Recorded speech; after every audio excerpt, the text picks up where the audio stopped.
Quelques minutes après l'annonce des peines allant jusqu'à 30 ans de réclusion et la perpétuité à l'encontre des 14 accusés, le procès des attentats de janvier 2015 vient de se terminer après 3 mois et demi de débats.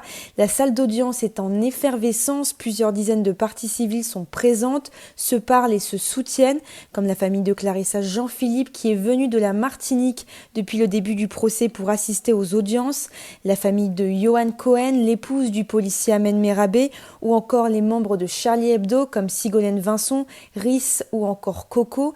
À la sortie de la salle d'audience, Michel Catalano, l'un des otages des frères Kouachi dans son imprimerie de Damartin en Gouel, a réagi avec émotion au verdict.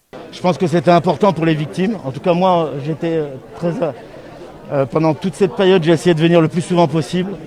C'était quelque chose d'important pour les victimes, mais c'est important pour moi d'être venu.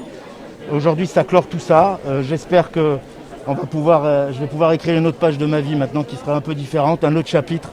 Ça va clore quelque chose dans ma tête, j'espère en tout cas, et que ça va me permettre de mieux supporter le reste maintenant. Une grande partie des avocats de la partie civile ont salué une décision de justice mesurée et juste.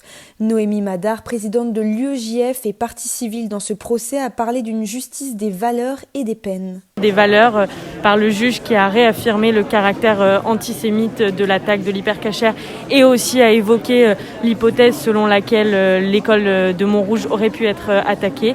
Elle a aussi, et ça c'est la justice des valeurs, et de l'autre côté la justice des peines avec des peines justes, justifiées, de façon très précise et qui semblent adaptées à la situation et à l'ensemble de l'aide qu'ont pu apporter l'ensemble des accusés ici présents. Le bal des robes noires des avocats a fait face à la centaine de journalistes présents. Maître Richard Malka, avocat historique de Charlie Hebdo, a salué le verdict et espère une prise de conscience collective. C'était le procès d'une nébuleuse de personnes plus ou moins proches des terroristes, ayant fourni plus ou moins d'aide à ces terroristes. Et ce que dit cette décision, c'est que sans cette nébuleuse, il n'y a pas d'attentat. Sans la nébuleuse, il n'y a pas de terrorisme. Et que toute personne qui participe à cette nébuleuse peut être sanctionnée très sévèrement. Et c'est évidemment nécessaire au regard de la situation de notre société et du pays.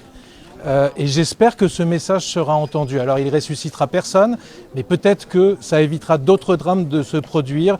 J'espère qu'on entendra qu'en aucun cas, on ne peut participer de près ou de loin à aider quelque terroriste que ce soit. Un procès qui aura donc duré 3 mois et demi, qui sera pour les survivants et les familles des victimes une étape dans la reconstruction.